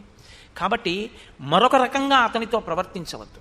అతనితో ఏదో కోపం మనసులో పెట్టుకుని మాట్లాడవద్దు. నువ్వు చాలా ప్రేమతో భరతుడి పట్ల గౌరవంతో మర్యాదతో అణకువతో ప్రవర్తించు. అంటే ఇప్పుడు మాట్లాడేది ఎలా మాట్లాడుతున్నాడు? సీతమ్మ అక్కడ ఉంటుంది అనే, లేదా నువ్వు ఇక్కడ ఉండు అనే మాట్లాడుతున్నాడు. ఇంకా స్పష్టంగా చెప్పాలంటే ఇక్కడ ఉండు, అంతక తప్ప నువ్వు నాతో వస్తే అన్న కోణం అందులో ఏమీ లేదు. సీతమ్మ ఏం పట్టుకుందంటే, రామా మీకు రాజ్యం పోయిందా అని ఆవిడ మాట్లాడటలేదు. అంటే ఇప్పుడు ఆవిడికి కూడా ఏం కావాలి? రాజ్యం కాదు, ఆవిడికి కావలసింది ఏది కావాలి? రాముడు కావాలి, రాముడి సేవ కావాలి. అందుకని అసలు ఆవిడ రాజ్యం ప్రసక్తి ఆవిడ తీసుకురాలేదు. యవరాజ్య పట్టాభిషేకం మీకు జరగలేదా? మళ్ళీ ఎప్పుడు వస్తుంది? పోనీ వెళ్ళిపోతారనుకోండి, 14 ఏళ్ళు అట్టించి వచ్చాక మీకు ఇచ్చేస్తారా మళ్ళీని? మరి ఈలోగా భరతుడికి పట్టం కడితే మళ్ళీ మీరు వచ్చిన తర్వాత ఈలోగా మామగారికి ఏమైనా అయిపోయింది అనుకోండి, రాజు అయిపోతాడు కదా. అప్పుడు మీరు వచ్చిన తర్వాత ఆయన స్థానం ఖాళీ చేస్తాడా? మీకు పట్టాభిషేకం జరుగుతుందా? రాజ్యం పోదు కదా మనకి. మనం ఇలా అడవిలు పట్టి తిరగడం కాదు కదా. అలా మీరు ఎందుకు ఒప్పుకున్నారు అని మాట్లాడాలి కదండి. ఆవిడికి కాంక్ష ఉంటే, ఆవిడ ధర్మం పాటిస్తోందని గుర్తేంటి? ఆవిడికి ఇవన్నీ అక్కర్లేదు. ఆవిడికేం కావాలి? ఆవిడ పతిని ఆవిడ అనుగమించాలి కదా. ఆవిడ ధర్మం ఆవిడికి కావాలి, ఆవిడ ధర్మం ఆవిడ పాటించాలి. కానీ ఆవిడ ధర్మం ఆవిడ చేత తను పాటింపచేస్తే తాను నియంతగా వ్యవహరించినట్టు. ఇది తెలిసి నేను మీ వెంట వస్తానని సీతమ్మ అనాలి, కానీ ఇవన్నీ ఎందుకండి మీ వెంట వస్తాననాలి. అంతేకాని రాజ్యం గురించి మాట్లాడడం మొదలెట్టింది అనుకోండి, అసలు రాముడు తీసుకెళ్ళక్కర్లేదు అనమాట. నేను మీ వెంట వస్తానండి, అది నా ధర్మం ఉందనుకోండి, రాముడు ఎవరు కాదనడానికి? ఆ మాట అంటుందా? ఇది చూస్తాడు రాముడు. రాముడు ధర్మైక తత్పరుడు. రాముడికి కావలసింది ధర్మం. నీ ధర్మం నువ్వు పాటిస్తావా? ఇప్పుడు ఆవిడ తన ధర్మాన్ని తాను చెప్పింది అనుకోండి, రాముడు బాగా పరిశీలనం చేస్తాడు తప్ప ఆవిడ ధర్మం నుంచి ఆవిడ్ని విముఖురాల్ని చేయడు. వద్దు నువ్వు రావద్దు అని చండశాసనుడుగా నిలబడిపోయి ఏం అక్కడ అట్టే పెట్టేసి వెళ్ళిపోడు ఆయన. ఇది మీరు గమనించవలసి ఉంటుంది రామపాత్రలో. ఇక్కడ నేను మీతో ఒక మాట ప్రస్తావన చేయవలసి ఉంటుంది. ఇది రామాయణం నేను ప్రత్యేకం పెళ్లి కావలసిన వాళ్ళు చదవాలి అని ఎందుకంటున్నానో తెలుసా అండి? ఒక పిచ్చి ధోరణి ఉండకూడదు. భార్య అంటే నా చేత శాసింపబడవలసినది అన్న భావన ఉండకూడదు. నా చేత విషయములు బోధింపబడి నా చేత ఆ విషయములు తెలుసుకునే స్థితిలో ఉన్న నాకన్నా చిన్నపిల్ల, ఈశ్వరుడి చేత నాకు ఇయ్యబడినటువంటి స్నేహితురాలు. అంతకన్నా ఏమిటండి? ఈశ్వరుడు ఇచ్చినటువంటి జీవితాంత స్నేహము అది జీవితాంత స్నేహం. కాబట్టి దాన్ని ఎప్పుడూ ఒక మర్యాదలో, ఒక గౌరవప్రదమైనటువంటి స్థితిలో దాన్ని మీరు అట్టెపెట్టాలి. అంతేకాని భార్యని నేను అన్నీ శాసిస్తానని చెప్పి నేనేం చెప్పానో అది నువ్వు చెయ్యి అనకూడదు. ఆవిడ ధర్మం ఆవిడ్ని చేయనివ్వాలి. ఆవిడ ధర్మం ఏమిటో మీరు ఆవిడికి చెప్పాలి. ఇది రామాయణం అంటే. అందుకే రాముడు శాసించాడు భార్యని. నిజంగా రాముడు అర్థమైతే ఆడవాళ్ళందరూ సంతోషంగా ఉంటారని చెప్పి రాముడిని ఆదర్శంగా తీసుకోండి అని చెప్పాలి. ఎక్కడో ఏదో ఒక్క సంఘటనని సరిగా అర్థం చేసుకోలేక దాన్ని నట్టుకుని అగ్నిప్రవేశం చేయించినటువంటి రాముడు భార్యని చాలా అనుమానించేవాడు అన్న ధోరణిలో రాముడి గురించి మాట్లాడేస్తుంటారు. ఇన్ని సాక్ష్యాలు ఉన్నాయి రాముడికి భార్య మీద ప్రేమ ఏమిటో. నువ్వు ఎప్పుడైనా చదివావా రామాయణం? నువ్వు ఎప్పుడైనా ఒక్క శ్లోకం చదివావా అందులోంచి? ఒక్క శ్లోకం నువ్వు మాట్లాడావా? ఏదో అంటువ్యాధి వస్తే ఊరంతా అంటుకున్నట్టు ఒక్కడెవడో పనికి మాలినవాడు రామాయణం చదవకుండా ఓ మాట అన్నాడు అంటే అది పట్టుకుని అదే ప్రచారం చేయడం. ఇది మన జీవితాలు ఇలా తయారయ్యాయి. కాబట్టి సీతమ్మంది, ఆర్యపుత్ర పితా మాతా భ్రాత పుత్రస్తథా స్నుషా స్వాని పుణ్యాని భుంజానాహ స్వం స్వం భాగ్యముపాసతే. ఆవిడ కూడా వేదం వైపు నుంచి మాట్లాడుతోంది, స్మృతి వైపు నుంచి మాట్లాడుతోంది. ఆవిడ ధర్మాన్నే మాట్లాడుతుంది. అందుకే కొత్తగా పెళ్ళయిందంటే ఆదర్శం ఏంటంటే సీతారాముల్లో 10 కాలం బతకండి అంటారు. జానక్యాహ కమలామలాంజలి పుటేయాహ పద్మ రాగాయితాహ అని రాస్తారు. అందుకే శుభలేఖ మీద అసలు సీతారాములు లేకుండా శుభలేఖ వేయకూడదు. సీతారాములు ఉండి తీరాలి శుభలేఖ మీద. కాబట్టి ఆర్యపుత్ర ఆవిడంది, ఓ ఆర్యపుత్ర. ఈ మాట అండంలో గమనించండి మీరు. ఏంటండి చేతకాంతనం, మీరు రాజ్యం భరతుడికి ఇచ్చి వచ్చారా అని మొదలెట్టలేదు. అలా మొదలెట్టింది కైక అంత భర్తని నిన్నను పిలిస్తే కౌసల్యతో కలిసి రమిద్దాం అనుకుంటున్నావా? రాజ్యం రాముడికిచ్చి దుష్ట చరిత్రుడా అంది. అలా మాట్లాడదు సీతమ్మ. ఆవిడంది ఆర్యపుత్ర పితా మాతా భ్రాత పుత్రస్తథా స్నుషా. తల్లి కానీ తండ్రి కానీ తోడపుట్టిన వాళ్ళు కానీ కడుపున పుట్టిన వాళ్ళు కానీ తథా కోడలు కానీ. కోడలు అన్నమాట ఎందుకందో తెలుసా అండి? బయట నుంచి ఈ ఇంట్లోకి వచ్చి ఈ ఇంట్లో ఉన్న వాళ్ళ అందరికన్నా కూడా ఇక్కడి స్థితిని, ఇక్కడ ఉన్న యజమాని పైలోకాల స్థితిని నిర్ణయం చేయగలిగిన ఏకైక వ్యక్తి కోడలు. ఈ ఇంటి ఐశ్వర్యం ఎవరి వల్ల నిలబడుతుందో తెలుసా అండి? కోడల వల్లే నిలబడుతుంది.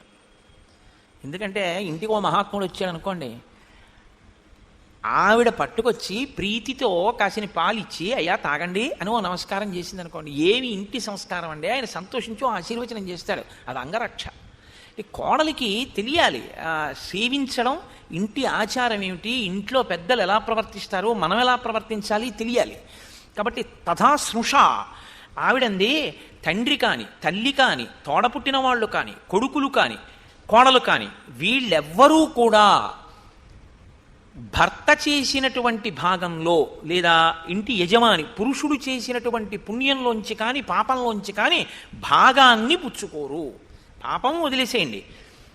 స్వాని పుణ్యాన్ని భుంజానాహ స్వం స్వం భాగ్యముపాసతే.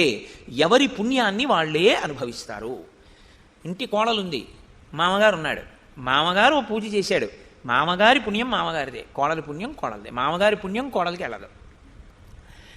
కొడుకున్నాడు, తండ్రి గొప్ప భక్తుడు, తండ్రి పుణ్యం కొడుకు వెళ్ళదు. భార్య అదే అన్నదమ్ములు ఉన్నారు, ఈయన చేసిన పుణ్యం అన్నదమ్ములకు వెళ్ళదు. తండ్రి ఉన్నాడు, కొడుకు మహాభక్తుడు, కొడుకు పుణ్యం తండ్రికి వెళ్ళదు. భార్య ఏమీ తెలియదు, కానీ భర్త చేసిన పుణ్యంలో సగభాగం ఆవిడిదే. ఆవిడ ఏమైనా చెయ్యాలా అంటే చెయ్యక్కర్లేదు, ఆవిడ ఆయన భార్య అంతే. కాబట్టి ఆయన చేసిన ప్రతి పుణ్యకార్యంలో సగభాగం ఆవిడ ఖాతాలో వేసేస్తారు తీసుకెళ్ళి. కాబట్టి రామ వేదాన్ని అనుసరించి మీరు చేసిన దేంట్లోనైనా నాకు సమాన భాగం ఉంది, నేను పుచ్చుకుంటాను. కాబట్టి ఇంకా మీరు అరణ్యవాసానికి వెళితే నేను రాకపోవడం ఏంటి? నేను సగం పుచ్చుకుంటానంటే మీతో పాటు నేను ఉంటాను. అదే మీరేంటి నన్ను ఎక్కడ ఉంటాను, నేను మీరు ఎక్కడ ఉంటారు అన్నట్టు మాట్లాడుతున్నారు. మీ పుణ్యం పుచ్చుకున్న దాన్ని మీ కష్టాన్ని పుచ్చుకుంటాను, మీ పుణ్యమే పుచ్చుకుంటాను అనుకోకండి, మీ కష్టాన్ని నేను పుచ్చుకుంటాను. భర్తుర్భాగ్యంతు భార్యైక ప్రాప్నోతి పురుషర్షభ అతశ్చైవాహమాదిష్ట వనే వస్తవ్యమిత్యసి. రాజు మిమ్మల్ని పిలిచి నువ్వు వనంలో ఉండు అని చెప్పినటువంటి ఆదేశం ఉందే, అది మీకే కాదు నాకు కూడా చెప్పేసినట్టే. భార్యాభర్త అని ఇద్దరు ఉండరు, ఒక్కటే. మీకు చెప్పింది నాకు చెప్పినట్టే. అందుకని ఇప్పుడు మీరు నన్ను ఇక్కడుండు అని మీరు చెప్పకూడదు, నేను మీతో వచ్చేస్తున్నాను అంతే. కాబట్టి ఇప్పుడు సీతమ్మ తల్లి పరివేదనంతా దేని కొరకు? రాముడితో ఉండడం కొరకు. అంతేకాని రాజ్యం ఉన్న రాముడితోట, రాజ్యం లేని రాముడితోట అసలు ఈ విభాగం లేదు. ఇది స్త్రీ ధర్మం. అందుకే రామాయణం ప్రత్యేకించి అయోధ్యకాండ ధర్మాల యొక్క ఆలవాలమై ఉంటుంది. ఎవరి ధర్మం ఏమిటో చెప్తూ ఉంటుంది అయోధ్యకాండ. న పితా నాత్మజో నాత్మ న మాతా న సఖీజన ఇహ ప్రేత్యచ నారీణాం పతిరేకోగతి సదా. తండ్రి కాని, కడుపున పుట్టినటువంటి కొడుకులు కాని, తల్లి కాని, స్నేహితురాళ్ళు కాని వీళ్ళు ఎవ్వరూ కూడా ఇక్కడ కాని, ఇక్కడ తర్వాత పైలోకాల్లో కాని ఒక ఆడదాని యొక్క గతిని అంటే వెళ్ళే మార్గాన్ని నిర్ణయించరు. ఒక్క భర్తయే నిర్ణయిస్తాడు. అంటే ఆయన ధర్మాత్ముడు, పరమ భక్తుడు, ఎప్పుడూ ఈశ్వరుణ్ణి ఆరాధించేవాడు అనుకోండి. ఆవిడ ఏం చేసింది? ఆయనకి పొద్దున్న పలహారం చేసి పెట్టింది. ఆవిడ ఏం చేసింది? ఆయనకి కాఫీ ఇచ్చింది. ఇప్పుడు ఆవిడేమైంది? ఆయన పుణ్యంలో సగం ఈవిడికి వచ్చింది. అసలు మీకు నేను ఒక పెద్ద రహస్యం చెప్పనండి. పరమ భక్తుడైనటువంటి వ్యక్తి భార్య ఎవరుంటారో ఆవిడ భర్త భార్య ఒకేసారి శరీరం వదిలిపెట్టేశారనుకోండి. అలా ఊహించండి మీరు. ఒక్క క్షణంలోనే శరీరం వదిలితే ఇద్దరిలో పుణ్యం ఎవరికి ఎక్కువ ఉంటుందో తెలుసా అండి? భార్యకే ఎక్కువ ఉంటుంది. ఎందుకో తెలుసా? ఆయన పుణ్యం ఈవిడికి వస్తుంది. ఈవిడ రామ రామ రామ రామ అందనుకోండి, ఈవిడ పుణ్యం ఈవిడికే ఉంటుంది, భర్తకి. ఈవిడ పుణ్యంలో భాగం భర్తకి లేదు, ఆయన పుణ్యంలో భాగం భార్యకు ఉంది. ఎందుకంటే ఆయనకి కావలసింది ఈవిడ వండి పెట్టింది. ఆయన పడుకుంటే కాళ్ళు పట్టింది, ఆయన స్నానానికి నీళ్లు పెట్టింది, ఆయన సంధ్యావందనానికి మన నీళ్లు పెట్టింది. ఆయన ధర్మానికి ఈవిడ ఆలంబనంగా నిలబడింది. ఆయన అసలు ధర్మమే చేయకపోతే ఆయనని ఈవిడ అనుగమించింది. ఆ ధర్మం చాలు ఈవిడ ఉత్తమగతులు పొందడానికి. కాబట్టి ఈవిడ ఉత్తమగతుల వైపు గడిపోతుంది అంతే. ఇందులో మళ్ళీ ఈ పాతివ్రత్యంలో మీరు బాగా తెలుసుకోవలసి ఉంటుంది.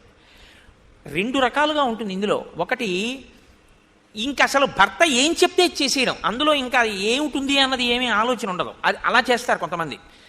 మీరు ఒక కథ విని ఉంటారు, ఆవిడ పేరు సతీ సుమతి అనుకుంటాను. ఆవిడ భర్త కోరరాని ఒక కోరిక కోరాడు. కోరితే ఆవిడ భర్తని తల మీద పెట్టుకుని అలా తీసుకెళ్ళింది. అది అటువంటి పాతివ్రత్యం, అది నేను పాతివ్రత్యం కాదు అని నేను అంటలేదు, కానీ అది ఎటువంటిదంటే ఇంకా భర్త ఏం చెప్తే చేసేయడం అంతే. రెండో రకమైనటువంటి పాతివ్రత్యం ఉంటుంది. అంటే పాతివ్రత్యము రెండు రకములది నా ఉద్దేశ్యం కాదు, పాతివ్రత్యము అవలంబించేటటువంటి ఉత్తమ స్త్రీలలో ఉండే స్థితిని నేను చెప్తున్నాను. రెండవది ధర్మ విచారణతో ఉంటుంది. మీరు ఇలా ఉండాలి, నేను ధర్మంలో ఇలా అనువర్తిస్తానని వాళ్ళు కూడా చెప్తారు. అంటే వాళ్ళకి కూడా శాస్త్రమునందు ప్రవేశం ఉండి ఆ ధర్మనిష్టతో ఉంటారు. సీతమ్మ ఆ కోవకి చెందిన తల్లి కాబట్టి ఆవిడంది, ఇతరులెవ్వరూ ఆడదాని గతిని నిర్ణయించరు, కానీ ఒక్క పురుషుడు మాత్రం, పతి అంటే భర్త మాత్రం స్త్రీ యొక్క గతిని నిర్ణయిస్తాడు. ఊర్ధ్వలోకాల వైపుకి వెళ్ళడాన్ని, ఇక్కడ సుఖాన్ని కూడా ఆయనే నిర్ణయిస్తాడు. ఆయన చేతనే కీర్తి, ఆయన చేతనే పూజార్హత, ఆయన చేతనే భద్రత, ఆయన చేతనే అపకీర్తి, ఆయన వలననే ఇహమునందు అభద్రత, ఆయన వలనే కంట నీరు, ఆయన వలననే ఆక్రోశం. ఇహమునందు ఏదైనా ఆయన వల్లే, పరమును పొందడం ఆయన వలననే. కాబట్టి గతి భర్త వల్ల నిర్ణయింపబడుతుంది. గతిని నిర్ణయించే భర్తని వదిలిపెట్టి నేను వేరొక గతిని ఎలా ఎంచుకోవడం కుదురుతుంది? అది కుదిరే విషయం కాదు. నువ్వు నీ తండ్రికి శుశ్రూష చేయొచ్చు, నిన్ను వదిలి నేను మామగారికి శుశ్రూష చేయకూడదు. నువ్వు నీ తల్లికి శుశ్రూష చేస్తే నేను కూడా చేయొచ్చు, కానీ నువ్వు నీ అరణ్యానికి వెళ్ళిపోతే నిన్ను వదిలేసి మీ అమ్మగారికి నేను శుశ్రూష చేయకూడదు. నీకు నేను శుశ్రూష చెయ్యాలి. కాబట్టి 14 ఏళ్ళంటే అదేం నెల కాదు, 15 రోజులు కాదు, 20 రోజులు కాదు రామా. 14 సంవత్సరములు మీరు అరణ్యంలో కష్టపడుతుంటే మీరు నన్ను ఇక్కడ దశరథుడికి సేవ చేయి, కౌసల్యకి సేవ చేయి అని చెప్పకూడదు. అది నా ధర్మానికి వ్యతిరేకం. నా ధర్మాన్ని అనుచేసుకునే అవకాశం మీరు నాకు ఇవ్వాలి. కాబట్టి నేను మీతో రావడమా రాకపోవడమా అన్న విషయంలో వస్తానంటే కాదనే అధికారం మీకు కూడా లేదు. ఇది పరోక్షంగా చెప్తోంది ఆవిడ. ఆవిడికి రాజ్యం కాదు, ఆయనని అనువర్తించడం ప్రధానం. ఇది కదండి సీతారాములంటే. అందుకని సీతారాముల్లా బతకండిరా అంటారు. యదిత్వం ప్రస్థితో దుర్గం వనమధ్యైవ రాఘవ అగ్రతస్తే గమిష్యామి మృద్నంతి కుశకంటకాన్. రామ, మీరు దుర్గమారణ్యములలోకి వెడతారు ఇప్పుడు 14 ఏళ్ళు. నేను మీతో వచ్చి నేనేం చేస్తానో తెలుసా? నేను ముందు నడుస్తాను. నేను ముందు నడిస్తే మృద్నంతి, ఆ కుశలు దర్భలు కోసేసి విడిచిపెట్టినవి సూదుల్లా ఉంటాయి, వాటిని నేను తొక్కుతాను. తొక్కితే అవి మెత్తగా అవుతాయి, వంగిపోతాయి. అప్పుడు మీరు మెత్తగా నడిచి రావచ్చు. కానీ మీరు ఇక్కడ ఒక విషయాన్ని గమనించండి, అసలు అలా నడవకూడదు. ఆడది ముందు, వెనక పురుషుడు ఎప్పుడూ నడవకూడదు. మంగళకార్యం మీద ఎడితే అలా ఎప్పుడైనా వచ్చారనుకోండి దంపతులు, అమంగళ కార్యం మీద వస్తున్నారని గుర్తు. ఇంట్లో బయలుదేరేటప్పుడు భార్య ముందు నడుస్తూ భర్త వెనక నడుస్తున్నాడు అనుకోండి, ఏ తద్దినం పెట్టడానికో ధర్మోదకాలు ఇవ్వడానికో వెళ్తున్నారని గుర్తు. భర్త ముందు నడిచి భార్య వెనక నడుస్తోంది అనుకోండి, మంగళకార్యం మీరు ఎడుతున్నారని గుర్తు. పిల్ల పెళ్లి పిలుపుకి ఎడుతుంటే ఆయన తాళం వేసుకుంటుంటే ఆవిడ ముందు మెట్లు దిగిపోయింది అనుకోండి, ఆ పెళ్ళి రసాభాస అవుతుందని గుర్తు. ఆయన ముందు నడవాలి, ఆవిడ వెనక నడవాలి. నడకకి మంగళప్రదమైన నడక ఉంది, ధర్మం ఉంది. రాముడు ఇది ఒప్పుకుంటాడా ఇలాగా? ఆవిడ ముందు నడవడం ఏంటి, ఈయన వెనక నడవడం ఏంటి? అది కాదు దాని అర్థం. అర్థం ఏమిటో తెలుసా అండి? నేను మెత్తన చేస్తాను, మీరు నడుస్తారు అంటే ఏది క్లేశభూయిష్టంగా ఉంటుందో మీకు, అది మీకు ప్రసన్నంగా ఉంటుంది నేను పక్కన చేరడం వల్ల. చాలా కష్టమైనటువంటి విషయం అండి నిజంగా. కానీ ఆవిడ ఉంది. మీరు ఈ మాట లోకంలో చూడండి, వినపడుతుంటుంది. చాలా దూరంగా ట్రాన్స్ఫర్ అయిందండి, అక్కడ ఏం దొరకదు, ఉండడం కూడా కష్టం, అందుకని పిల్లాన్ని హాస్టల్లో పెట్టి మా ఆవిడ్ని తీసుకెళ్ళిపోతున్నానంటాడు. 2 ఏళ్ళు ఉండి వెనక్కి వచ్చేస్తాడు. ఎందుకు ఉండగలిగాడో తెలుసా అండి? ఆవిడ ఉంది. పర్వాలేదులే, ఇంటికి వెళ్తే అది ఉంది కదా. రాత్రి ఇంటికి వెళ్ళి అన్నీ మర్చిపోతాడు. ఆవిడ దగ్గర సేద తీరిపోతాడు. నేను అన్నది ఇదే, శాంతిస్థానం భార్య. ఎంత కష్టపడి రానివ్వండి, ఆవిడ ప్రసన్నంగా మాట్లాడి, ఆవిడికి ఎంత పాండిత్యం ఉండాలని మీరు నన్ను అడగద్దు. ఆవిడ ప్రసన్నంగా భర్తని పలకరించి సంతోషంగా మాట్లాడి, ఏమండి వచ్చారా, ఇదిగో కాఫీ తాగండి అని ఏదో ప్రసన్నంగా సంతోషంగా 4 మాటలు మాట్లాడింది అనుకోండి, ఆయన అలసట అంతా ఆయన అందరినీ భార్యలోనే చూసుకుని ఉపశాంతి పొంది గాఢ నిద్రపోతాడు. ఆవిడొక్క తేడాగా మాట్లాడుతోంది అనుకోండి, ఆయన అప్రసన్నుడవుతాడు, అశాంతి పొందుతాడు. ఆయన దగ్గర, ఆయన ఆవిడ దగ్గర అంతే. అందుకే శాంతి స్థానములుగా ఉండడం నేర్చుకోవాలి. అశాంతి స్థానములు కాకూడదు. అశాంతి స్థానములు అయితే ఏమైపోతుందంటే ఆయనకి మనశ్శాంతి ఉండదు, ఆవిడికి మనశ్శాంతి ఉండదు. అలా ఉండకుండా ఉండాలంటే నేర్చుకోవాలి. అసలు ఆ స్థానం విలువేమిటో తెలుసుకోవాలి. కాబట్టి రామ నేను మీకన్నా ముందు నడిస్తే అంటే దాని అర్థం ఏంటంటే నేను మీతో ఉంటే అడవిలో సంధ్యావందనం చేయండి, నేను తీసుకొచ్చి అక్కడ నీళ్ళు అవి పెడుతుంటే మీకు అయోధ్యలో ఉన్నట్టే ఉంటుంది. అడవిలో ఉండనివ్వండి, దొరికిన దుంపలతో నేను పులిసెట్టి పట్టుకొస్తే మీకు ఇంట్లో తిన్నట్టే ఉంటుంది. నేను ముందు అన్న మాటలో అర్థం ఏంటంటే భార్య పక్కన ఉండడం వల్ల భర్త భౌతికంగా ఆ దేశం విషయంలో ఆ భౌగోళికంగా ఎంత క్లేశభూయిష్టమైన ప్రదేశంలో ఉన్నా ఆయన పక్కన ఉంటే ఆయన ఏ ఇంట్లో ఉంటే శాంతిగా ఉంటాడో అక్కడే ఉన్నట్టు భావిస్తాడు. అందుకే గృహిణీ గృహముచ్యతే. గృహము అంటే రాళ్ళు బెడ్డలు సిమెంటు ఇల్లు ఫ్యాన్లు కావు. ఇల్లు అంటే అర్థం ఏంటంటే భార్యయే ఇల్లు. గృహిణీ గృహముచ్యతే. గృహిణియే గృహమని పిలువబడుతుంది. ఆవిడ ఉంటే ఇల్లు, ఆవిడ లేకపోతే అది ఇల్లు కాదు, తాత్కాలిక నివేశన స్థలము. నువ్వు కొంతకాలం ఉండడానికి వచ్చావు, అది ఎప్పటికీ ఇల్లు కాదు. ఆవిడ నీ పక్కన ఉన్నంతసేపే ఇల్లు. తను కోట్లకి పడగలెత్తినవాడు కానివ్వండి, తన భార్య జారిపోయిందా ఇక తన ఇల్లులా ఉండదంతే. ఆ ఇంట్లోకి వెళ్ళినప్పుడు ఆ స్వాతంత్ర్యం పోతుంది. ఆవిడ ఉన్ననాళ్లే ఆ స్వాతంత్ర్యం. అది పురుషుడి జీవితంలో అత్యంత దౌర్భాగ్యం భార్య జారిపోవడం. అన్నీ పోతాయి కదండి, దేనికి కూర్చుంటాడు పేట్ల మీద? ఇంకేం లేదు. ఆవిడ ఎంత అనారోగ్యంగానైనా ఉండనివ్వండి, జాకెట్ బట్ట మొదలు పెట్టి కూర్చుంటాడు, అధికారం ఉంది. ఆవిడ జారిందా పోయిందంతే. కాబట్టి ఎంత పెద్ద మాట మాట్లాడుతోందో చూడండి, తల్లి మాట్లాడిందంటే అలా ఉంటుంది. కాబట్టి ప్రాసాదాగ్రైర్విమానైర్వా వైహాయ సగతేనవా సర్వావస్తగతా భర్తు పాదఛాయా విశిష్యతే. రామ ఒక పెద్ద ప్రాసాదములో ఉంటే సంతోషంగా ఉంటుందా, విమానంలో ఉంటే సంతోషంగా ఉంటుందా? అంటే ప్రాసాదము కన్నా విమానం గొప్పది. విమానం అంటే ఇప్పుడు తిరిగే విమానాలని మీరు అనుకోకండి. విమానం అంటే అది ఆ మేడ అన్న భాషలో అర్థం చేసుకోండి. ఒకదానికన్నా ఒకటి ఎత్తైనది, సౌఖ్యవంతమైనది. ప్రాసాదంలో ఉంటే సుఖంగా ఉంటుందా, విమానంలో ఉంటే సుఖంగా ఉంటుందా, స్వేచ్ఛగా ఆకాశంలో తిరగగలిగితే సంతోషంగా ఉంటుందా ఆడదానికి అని అడిగితే, రామా మీరు ఒక విషయాన్ని తెలుసుకోండి, ఇవన్నీ కావు.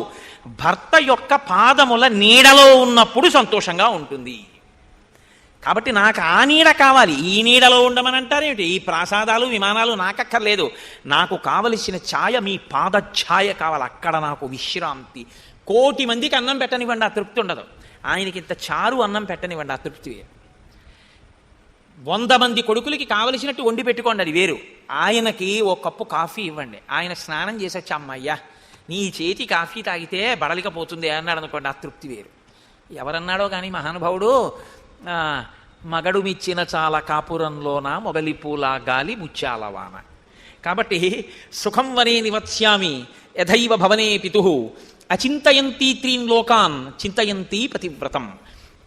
కాబట్టి నేను అరణ్యానికి వస్తే అక్కడ పులులు ఉంటాయి, సింహాలు ఉంటాయి, ఇలా ఏదో మీరు మనసులో భావన ఏమీ పెట్టుకోకండి. నాకు వాటి గురించి ఏ విధమైనటువంటి బాధ లేదు. మీరుండగా నాకు వాటి వల్ల వచ్చేటటువంటి ఇబ్బంది కూడా ఉండదు. ఫలమూలాశనా నిత్యం భవిష్యామి న సంశయ నతే దుఃఖం కరిష్యామి నివసంతి సహత్వయా.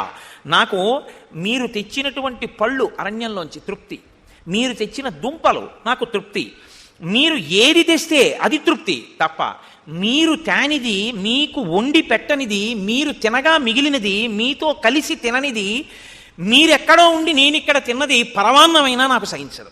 కాబట్టి రామ నేను అలా తినడానికి బాధపడతానేమో అని మీరు అనుకోవద్దు. నేను చాలా సంతోషంగా అలా మీతో కలిసి తింటాను. నన్ను ఆ భాగ్యానికి దూరం చేయకండి. హంస కారండవా కీర్ణాహ పద్మినీ సాధుపుష్పితా ఇచ్చేయం సుఖినీ ద్రష్టుం త్వయా వీరేణ సంగత. మీతో కలిసి అలా తిరుగుతున్నప్పుడు హంస కారండవా కీర్ణాహ, హంసలు కారండవములు ఆ పక్షులన్నీ ఎగురుతుంటే చూస్తుంటే నాకు ఎంత సంతోషంగా ఉంటుందో తెలుసా. పక్షులు అన్న తర్వాత ఎగరవండి, ఎగురుతాయి. అంతఃపురంలో నెమళ్ళు ఉంటాయి, హంసలు ఉంటాయి, చక్కచక్కటి పెంపుడు చిలకలు ఉంటాయి, అన్నీ ఉంటాయి. అవిష్టమా? అరణ్యంలో ఎగిరిపోతున్నటువంటి ఆ పక్షులు ఇష్టమా? అరణ్యంలో ఎగురుతున్న పక్షులే ఇష్టం. ఎందుకో తెలుసా? పురివిప్పి ఆడిన నెమలి కూడా నాకు ఇక్కడ సంతోషంగా ఉండదు. ఎందుకంటే మీరు లేరు. మీరు పక్కన లేని నెమలి నాట్యం నాకు ఇచ్చగించదు. మీరు పక్కనుండగా ఎగురుతున్న పక్షి నాకు అందంగా కనపడుతుంది. నా మనసుకి రంజకత్వం, నా మనసుకి సంతోషం మీరు పక్కన ఉండడం వల్ల వస్తుంది తప్ప వస్తువు వల్ల సంతోషం రాదు. మీరు పక్కనుండగా కంద తృప్తి, మీరు పక్కనుండగా పండు తృప్తి, మీరు పక్కనుండగా ఎగిరిన పక్షి తృప్తి, మీరు పక్కనుండగా తిరిగిన పులి భయరహితం. మీరు పక్కన లేరు, అలా ఎవరో వెళ్ళారు నాకు భయం. మీరు పక్కన లేరు, ఎవరితోనో మాట్లాడాలి నాకు భయం. మీరు పక్కన లేరు, నెమలి పురివిప్పి ఆడింది, నాకు సంతోషం ఉండదు. రామ, ఇది గుర్తుపెట్టుకోండి, మీతో కలిసి ఉంటే సుఖం, మీతో కలిసి లేనిది ఏ వస్తువు చేత నాకు సుఖమన్నది ఉండదు. కాబట్టి సుఖమన్నది మీ పక్కన ఉండడం వల్ల నేను అనుభవించాలి తప్ప మీ పక్కన లేకుండా సుఖం అన్నమాట నాకు లేనే లేదు. అంటే ఆవిడ ఎంతగా రాముడితో మమేకమైపోయిందో, దాంపత్యం అన్న మాటకి ఇది కదండి అర్థం. ఇది స్పష్టమైన అవగాహన కలిగి ఉండడం దాంపత్యం. కాబట్టి ఈ మాట చెప్పి తల్లి, స్వర్గేపి చ వినావాసో భవితా యది రాఘవ తయా మమ నర వ్యాఘ్ర నాహం తమసి రుచయే. ఒకవేళ స్వర్గవాసులు పొందేటటువంటి సుఖాలున్నాయి, ఇక్కడ వాళ్ళు పొందే సుఖాలు కాదు, ఆ స్వర్గవాసులు పొందేటటువంటి సుఖాలు నీకు ఇస్తాను, కావాలా అని నన్ను ఎవరన్నా అడిగితే, మీ వెంట ఉండడం కన్నా నాకు ఆ సుఖాలు కూడా పనికి మాలినవే రామా, నాకు మీ వెంట ఉండడం ప్రధానం. అంటే తన ధర్మం పట్ల తనకి అంత పూనికుంది. అహంగమిష్యామి వనం సుదుర్గమం మృగాయుతం వానర వారణైర్యుతం వనీని వత్స్యామి యథాపితృగృహే తవైవ పాదా ఉపగృహ్య సంయుత. నేను అహంగమిష్యామి వనం సుదుర్గమం, దుర్గమమైనటువంటి అరణ్యంలోకి రామ నేను ప్రవేశిస్తాను. మృగములతో వానరములతో ఉండేటటువంటి ఆ వనంలో నేను తిరుగుతాను. అక్కడ నేను ఎలా ఉంటానో తెలుసా, పుట్టింట్లో ఉన్నట్టు ఉంటాను.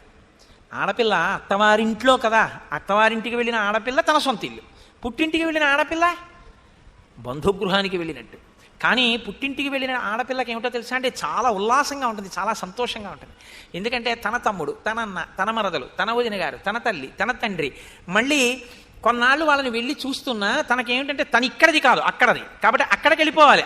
ఇక్కడ పుట్టిన పిల్ల అక్కడికి వెళ్ళిపోయి అక్కడ ఉండేటటువంటి పిల్ల ఇక్కడికి వచ్చి అప్పుడప్పుడు చూడడం మాత్రమే ఇష్టపడుతుంది. అలా రామ నేను పుట్టినింటికి వెళ్ళినట్టు భావిస్తాను తప్ప నాకు అదేం కష్టంగా ఏం అనిపించదు. మీతో కలిసి పుట్టింటికి వెడితే ఎంత సంతోషంగా ఉంటుందో మీతో కలిసి అడవికి వెడితే అంత సంతోషంగా ఉంటుంది. ఇంకింతకన్నా ఏం చెప్పను. కాబట్టి నన్ను తీసుకెళ్ళండి. కాదు, ఆవిడ అవతార ప్రయోజనాన్ని గుర్తు చేసింది అన్నాడు. అహంగమిష్యామి వనం సుదుర్గమం. రామ, నేను అడవికి రాకపోతే రామకార్యం నెరవేరదు, సీతాపహరణం జరగాలి. మృగాయుతం, ఒక మృగం వస్తుంది, దానివల్ల మన ఇద్దరం విడిపోతాం, బంగారు జింక వల్ల. వానరవారణైర్యుతం, ఒక కోతి వల్ల మనం కలుసుకుంటాం. హనుమ వస్తారు. వనీనివత్స్యామి యథాపితృగృహే, తండ్రి ఇంట్లో ఉన్నట్టుగా. అంటే దానికి మళ్ళీ వెనకాతల కొంత కథాభాగం ఉంది కాబట్టి, ఆ వేదవతి చరిత్ర ఉంది కాబట్టి, రావణుడి ఇంట వనంలో నేను తండ్రి ఇంట్లో ఉన్నట్టుంటాను. ఉన్నంతకాలము తవైవ పాద ఉపగృహ్య సంయుత, మనసులో మీ పాదములను స్మరిస్తూ నేను కొంతకాలం అలా వనంలో ఉంటాను. కాబట్టి రామ, ఇది జరగాలి. ఆవిడ ఇదే శ్లోకంలో 2 భావాలు పెట్టి చెప్పింది. అవతార ప్రయోజనాన్ని గుర్తు చేసింది. నరుడిగా వచ్చావు, మరిచిపోయావా ఏమి? నేను రాకుండా అవతార ప్రయోజనం జరగదు. కాబట్టి రామ, నేను రావాలి. అంతర్లీనంగా శ్లోకంలో ఆభావం ఉంది, నరకాంతగా కూడా పైకి మాట్లాడింది. కాబట్టి ఇన్ని చెప్పిన తర్వాత రాముడు అన్నాడు, సీత, నీకు తెలియదు, నువ్వు ఏదో చాలా తేలిక అనుకుంటున్నావు. అక్కడ ఏనుగులు ఉంటాయి, పులులు ఉంటాయి, సింహాలు ఉంటాయి, భయంకరమైనటువంటి సరీసృపాలు ఉంటాయి. అక్కడ భూమి మీద పాకేటటువంటి పెద్ద పెద్ద పాములు ఉంటాయి. రాత్రి వేళల్లో రాక్షసులు తిరుగుతుంటారు, క్రూర మృగాలు అరుస్తూ ఉంటాయి, భయంకరమైనటువంటి విషంతో కూడినటువంటి పురుగులు, ఈగలు, కీటకములు ఎగురుతుంటాయి. అక్కడ ఏది దొరికితే అది తినాలి తప్ప మనం కావలసింది అక్కడ దొరకడం అన్నదే ఉండదు. 3 పూటలా స్నానం చేయవలసి ఉంటుంది, ఉదయం, మధ్యాహ్నం, సాయంకాలం. కట్టుకున్న వీధి మీద దేవతల్ని ఆరాధన చేయవలసి ఉంటుంది. ఒక్కొక్కసారి చాలా భయంకరమైనటువంటి గాలిదుమారం రేగుతుంది, చెట్లు కదిలిపోయి కొమ్మలు విరిగి పడిపోతాయి. ఒక్కొక్కసారి అడవిలో అగ్ని అంటుకుంటుంది, అప్పుడు ఆకాశం అంతెత్తు అగ్నిహోత్రపు జ్వాలలు రేగుతాయి. ఎప్పుడు ఏది మీద పడుతుందో తెలియదు. దూరం నుంచి చూసిన ఒక క్రూరమృగం పరిగెత్తుకొచ్చి మీద పడుతున్నప్పుడు బాణాన్ని సంధించవలసి ఉంటుంది. చాలా భయంకరంగా, చాలా కష్టంతో ఉంటుంది. అంత తీగలతో, ముళ్లతో, చెట్లతో అడుగు తీసి అడుగు వెయ్యడానికి భయం కొల్పుతూ ఉంటుంది. మనుష్య సంచారం ఉండదు, రాక్షస సంచారంతో ఉంటుంది. అటువంటి గహనమైన అరణ్యంలోకి అంత తేలిగ్గా వెళ్ళడం తేలిక అని నువ్వు అనుకుంటున్నావు. ఏదో మీ పక్కన ఉంటే సంతోషంగా ఉంటుంది, వచ్చేస్తాను అంటున్నావు. కాబట్టి సీత, చెప్తున్నాను, నువ్వు రావద్దు, ఇక్కడే ఉండు అన్నాడు.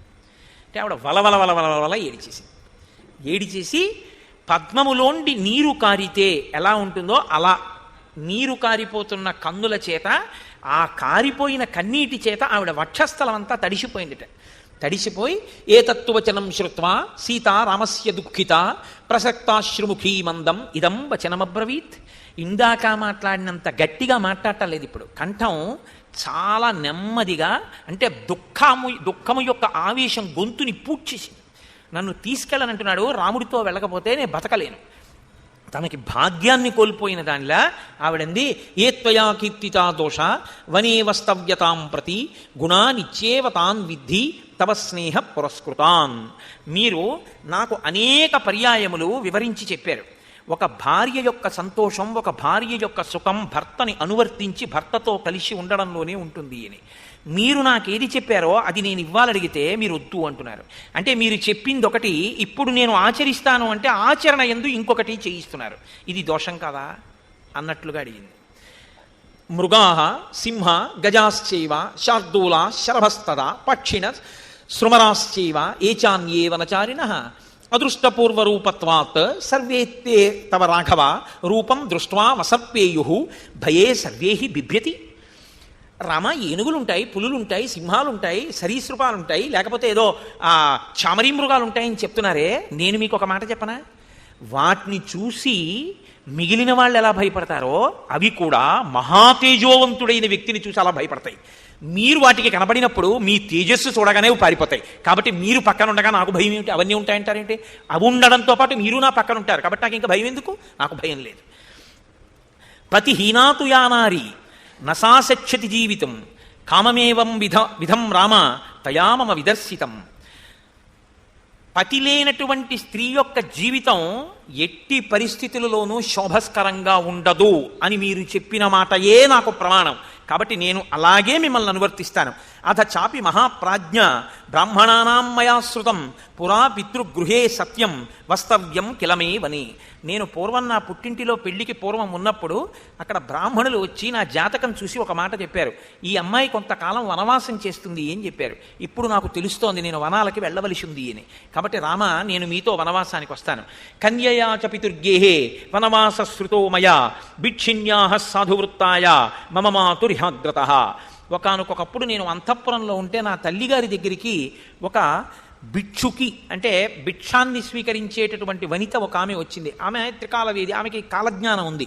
ఆమె ఒక మాట అంది, ఈ నీ కూతురు సీతమ్మ అరణ్యవాసం చేస్తుంది అంది. కాబట్టి నాకు ఇప్పుడు అర్థమవుతోంది, నేను అరణ్యవాసం చెయ్యవలసి ఉంది మిమ్మల్ని అనుగమించడం కోసం. కాబట్టి నేను తప్పకుండా వస్తాను. ఇది మాం దుఃఖితామేవం వనం నేతుం నచేచ్ఛసి విషమగ్నిం జలం వాహం అస్తాస్యే మృత్యుకారణాత్. నేను ఇన్ని చెప్పినా ఒకవేళ మీరు నన్ను తీసుకుని వెళ్ళను అంటే, మిమ్మల్ని విడిచిపెట్టి 14 సంవత్సరములు ఉండలేక బాధపడుతూ దుఃఖంతో శోకంతో బతకడం కన్నా అంత శోకాన్ని అనుభవించలేక నేను ఈ శరీరంతో ఉండడం కుదరదు. కాబట్టి విషం తాగి కానీ అగ్నిలో ప్రవేశించి కానీ నీట దూకి కానీ ఈ శరీరాన్ని విడిచిపెట్టేస్తాను తప్ప మిమ్మల్ని విడిచి మాత్రం నేను ఉండలేను అంది. అంటే రాముడు అన్నాడు, నువ్వు ఎన్నైనా చెప్పు, మా నాన్నగారు నన్ను వెళ్ళమన్నారు తప్ప కోరి కోరి నిన్ను కష్టపెట్టలేను, కాబట్టి నిన్ను తీసుకుని వెళ్ళడం కుదరదు. అంటే సీతమ్మంది, కిం త్వామన్యత వైదేహ పితామే మిథిలాధిప రామ జామాతరం ప్రాప్య స్త్రియం పురుష విగ్రహం. ఆవిడంది, మా నాన్నగారు కన్యాదానం చేయడం కోసం నేను ఆడపిల్లని కదా అని మగవాడి కోసం వెతికి వెతికి కన్యాదానం చేశాను అని అనుకున్నాడు. ఆయనకి తెలియలేదు మగవేషం కట్టిన ఆడదానికే కన్యాదానం చేశాడు. నువ్వు మగాడివైతేగా ఆడదానివి. అయితే ఇంత మాట అనచ్చా అని మనకు అనిపిస్తుంది. కానీ మీరు బాగా జ్ఞాపకం పెట్టుకోండి, దాంపత్యం అనేటటువంటి దానికి అర్థం ఏమిటో తెలుసా అండి? అంత బాధ కడుపులోంచి వచ్చేసింది అనుకోండి, అప్పుడు ఆపాటి స్వాతంత్ర్యం భక్తుడికి భగవంతుడి దగ్గర ఎవడబ్బా సొమ్మాని కులుకూచు తిరిగేవు రామచంద్ర అని రామదాస్ గారు అలా. భక్తుడికి భగవంతుడి దగ్గర భర్త దగ్గర భార్యకి ఎప్పుడూ ఉంటుంది. భార్య భర్తని కాకపోతే అలా ఎవరిని నిలదీస్తుంది? అయిన దానికి కాని దానికి నిలదీసేయమని కాదు నా ఉద్దేశం. ధర్మం కోసం ఆయన అనువర్తించడం కోసం ఆపాటి స్వాతంత్రంతో ఇంకంత కోపం వచ్చేసిన తర్వాత కడుపు ఉడికిపోయి ఎన్ని చెప్పినా తీసుకెళ్ళంటే ఎంతకీ తీసుకెళ్ళడానికి అసలు కారణం నాకు తెలుసు. ఆ పుల్లు సింహాలు నన్ను ఏమైనా చేస్తే రక్షించడానికి మీకు మగతనం ఉంటేగా మీరే ఆడదండి. కాబట్టి ఇప్పుడు ఇది చాలా తప్పు మాట, ఒప్పు మాట అన్నది భర్తని బట్టి ఉంటుంది, మిమ్మల్ని బట్టి కాదు. భర్త గారు ఎంత బాధపడిపోయిందో తీసుకెళ్ళనన్నానని ఎంత మాట అందో, అంటే నాతో రావడం ఎంత ఇష్టమో అని సంతోషిస్తే మీరెందుకు ఓ బుగ్గలు నొక్కుకోవడం? ఆయన సంతోషించాడు, తీసుకెళ్ళాడు, మీకెందుకు మధ్యలో బాధ? మీకెందుకు తీర్పులు దాని మీద? మీకు అక్కర్లేని విషయానికి మీరు వెళ్ళారని గుర్తు. వాళ్ళిద్దరికీ సంతోషంగా ఉందా, మీరు దాని మీద తీర్పు చెప్తున్నారా? మీకెందుకంటే ఆ విషయం అసలు. నా భార్య నన్ను ఏదో అందండి, గుంటూరు వస్తానండి మళ్ళీ వారం రోజుల్లో అంది. ఎందుకు అస్తమానం వారానికి ఒకసారి గుంటూరు? వద్దన్నాను.